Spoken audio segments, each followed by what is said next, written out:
Olá, eu sou a Carla Benevides e este é o programa Argumento. O ano legislativo está começando e quais são as pautas prioritárias para 2022? É sobre esse assunto que a gente conversa agora com o senador Marcelo Castro, do MDB do Piauí.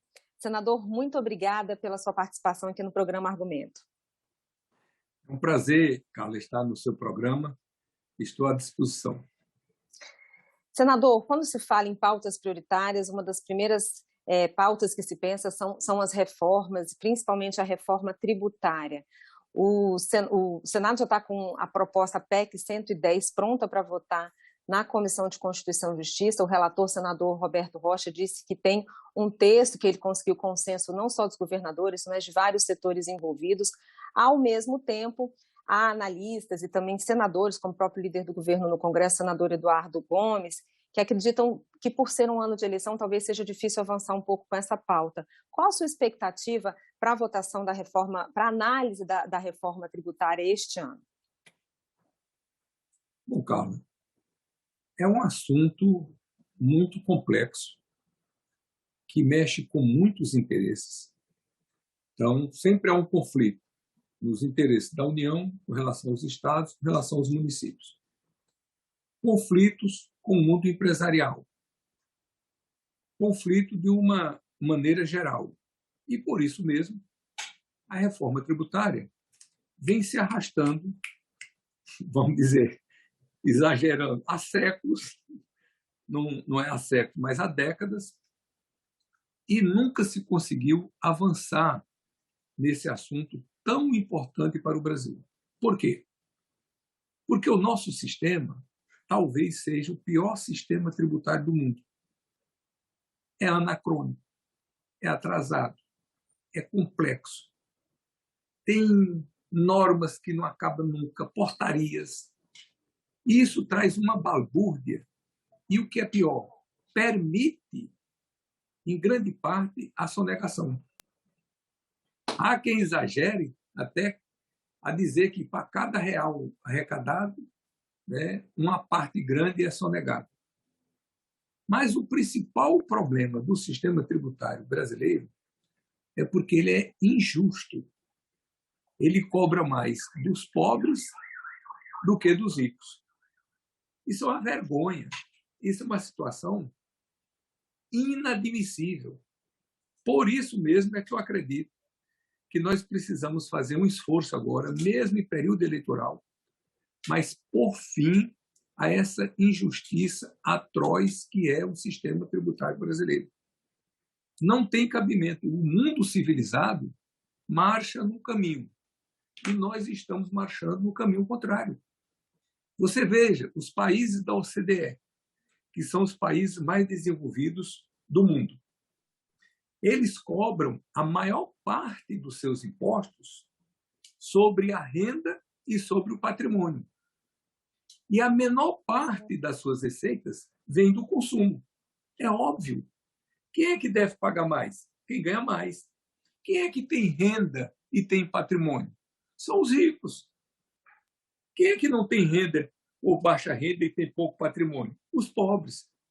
No Brasil, é uma coisa tão absurda, tão aberrante, que a do bolo arrecadatório do governo federal, estadual, municipal, vem muito mais do consumo do que da renda e do patrimônio. Ou seja, quem é rico é aliviado e quem é pobre e classe média, assalariada, é onde cai toda a sua carga dos impostos sobre essas pessoas. Então, você imagina, uma pessoa tem um salário, R$10.000, suponhamos, R$5.000. Quando ele chega na boca do caixa para receber os seus R$5.000 no final do mês, ou seus R$10.000, ele não recebe isso. Ele recebe isso menos 27,5% de imposto de renda. Porque quem ganha mais de R$4.600 por mês no Brasil, de salário, paga 27,5% de imposto de renda. Então, suponhamos que uma pessoa ganhe R$10.000. Ele já deixa lá na boca do caixa 2.750 para o governo. ele só recebe 7.250. 2.750 já ficaram lá. Um rico, dono de uma grande empresa, que ele não bota salário para ele não pagar imposto de renda, mas ele tem direito a tirar lucros e a tirar dividendos. Aí ele faz uma distribuição de lucro e ele vai e retira, suponhamos, 500 mil por mês para ele manter o padrão de vida dele. Sabe quanto é que ele paga desse lucro de 500 mil que ele se distribui todo mês? Ele paga zero de imposto, zero. Isso é a coisa mais ridícula, mais absurda que tem no mundo. Isso não existe em canto nenhum do mundo. Isso é uma aberração, uma anomalia, uma excrescência do sistema tributário brasileiro. Nós temos que fazer da reforma tributária a grande pauta deste ano de 2022. E eu estarei à frente, lutando para coibir essa injustiça, fazer um sistema simplificado, que seja difícil de ser sonegado, que todos paguem igualmente e, evidentemente, de jogar a carga tributária muito mais em quem tem renda e em quem tem patrimônio do que no consumidor de uma maneira geral, porque o pobre consome igualmente, o rico consome também. Senador, o senhor falou sobre a questão do imposto de renda, ainda tem, né, fora a reforma tributária, tem a proposta de reforma do imposto de renda que está na Comissão de Assuntos Econômicos, e temos também reforma administrativa, se fala muito em reforma política. Há espaço esse ano para se tratar desses outros assuntos? São todas coisas prementes. Você veja a dificuldade de governar do Brasil, cara. Eu fui relator da reforma política em 2015. Eu fiz um estudo comparativo de todos os parlamentos do mundo. Fiz o trabalho de consultar todos os parlamentos do mundo. Conclusão que nós chegamos. Normalmente, 3 ou 4 partidos, no máximo 4 partidos, dominam todos os parlamentos do mundo. Eles têm de 80% a 90% dos votos do parlamento. Não existe nenhum parlamento do mundo, olha o que eu estou dizendo. Não existe nenhum parlamento do mundo que tenha 26 partidos representados no parlamento. Isso é uma coisa, uma exclusividade brasileira. Então, o que é que eu digo? Na reforma tributária, na reforma política, nós não precisamos inventar roda. Nós não precisamos trazer coisas miraculosas, propostas novíssimas, saídas do forno agora. Não. Nós só precisamos nos alinhar ao que faz o mundo inteiro. Por que o Brasil teima em andar na contramão? Eu não entendo isso. Que burrice é essa? O que é que custa o Brasil cobrar imposto do jeito que a Espanha cobra, que Portugal cobra, que a Suécia cobra, que os Estados Unidos cobram, que o Japão cobra? Pelo amor de Deus, qual é a dificuldade? Por que nós não temos um sistema eleitoral do Brasil do jeito que é nos Estados Unidos, na Inglaterra, na Alemanha, na França, no Japão, na Coreia, nos países democráticos do mundo inteiro? Porque só nós somos obrigados a ser essa coisa esquisita, única no mundo? Não, não há necessidade disso. Nós precisamos nos civilizar, dar passos no sentido da qualificação. E um dos itens que está na pauta que a gente vai lutar também é a reforma administrativa. Nós precisamos colocar freio e coibir muitos excessos e abusos que existem. A gente vê todo dia pela imprensa, fulano recebeu, procurador, foi distribuído agora 500 mil para cada um. Gente, pelo amor de Deus, quem é que ganha 500 mil no Brasil? Quantos anos o trabalhador passa a vida inteira para ganhar 500 mil? Não, isso aqui é um reajuste que teve, além do salário normal, cada promotor este mês recebeu 100 e tantos mil, 200 mil, fulano recebeu. Pelo amor de Deus, essas coisas precisam ser coibidas de maneira clara, eficiente. Não é contra ninguém, agora precisa trazer o mínimo de justiça. O Brasil é o país mais desigual do mundo. 5 famílias, 5 pessoas no Brasil têm uma receita, uma renda superior a 100 milhões de brasileiros. Onde é que isso está certo? essa questão do imposto de renda que você falou. Já foi aprovado na Câmara, está dormindo no Senado. Eu já fiz discurso sobre isso várias vezes, pedindo que isso fosse para votação. Não é possível que um rico que tem uma receita de 400 mil por mês, que tire da sua empresa 500 mil por mês, pague zero de imposto de renda.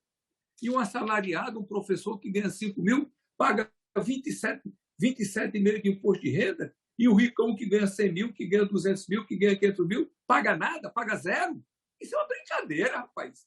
Isso é um partido de um país que faz de conta. Né? É inconcebível um ser humano que tenha inteligência, que tenha lógica, que veja essas desigualdades, essas injustiças e fique indiferente a tudo isso. Então, eu não me conformo.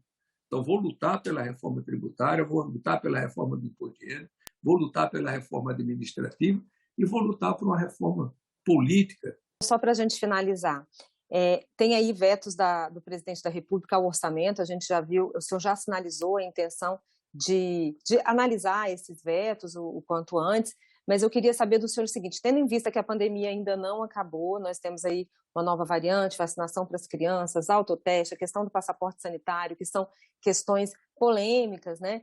E tendo também os reflexos da pandemia na área da educação, que o senhor, inclusive, é o presidente da Comissão de Educação no Senado, quais as prioridades e que reflexos esses vetos do presidente da República ao orçamento impactam nessas duas pastas? O orçamento que nós fizemos com muito esmero, com muito cuidado. Pela primeira vez, o Ministério da Educação teve um orçamento superior, muito superior ao que foi proposto pelo governo federal. Nós reforçamos o orçamento do Ministério da Educação. O governo federal, numa canetada, veio, cancelou tudo. Com muita luta, que eu fui ministro da Saúde, sei da importância, sou professor universitário, professor de hospital, dando aula para os alunos que vão se formar em medicina, eu sei a importância dos hospitais universitários no Brasil. Nós conseguimos reforçar o orçamento da EBSER, da Empresa Brasileira de Serviços Hospitalares, em 100 milhões de reais. O governo federal vem e cancela isso, vira nada. Os recursos que foram colocados para a Embrapa, para o meio ambiente, para combater as queimadas, né? Tudo isso para a pesquisa da Fiocruz. Quer dizer, isso vai tudo cancelado sem o menor critério. E ficam essas emendas de RP9, que eu não sou contra, eu fui o relator delas, da resolução, não é? Mas que precisa ter um termo, e que de fato tem agora, porque eu coloquei, quando eu fui o relator, foi uma briga imensa, coloquei um valor muito elevado, de 16,5 bilhões. Quanto o relator colocou? 16,5 bilhões. E o ano passado foram 30 bilhões. E o ano atrasado, 30 bilhões. Ora, se eu permitir, se eu botei um limite máximo e o relator botou no limite máximo, significa dizer que se eu não tivesse colocado esse limite máximo, teria sido os mesmos 30 bilhões do ano passado. Quer dizer, por que não vetou uma parte dessas emendas, que todos reconhecem que são emendas de menor qualidade, e cortaram de áreas essenciais? Senador, eu quero agradecer muito a sua participação aqui no programa Argumento. Bom, Carla, eu que agradeço e me ponho sempre à disposição para prestar informação à sociedade brasileira, que é um dever nosso. E eu agradeço a você também que nos assistiu. Esse programa já está disponível no nosso site senado.leg.br e também no nosso canal no YouTube. Obrigada pela sua audiência e até o próximo Argumento.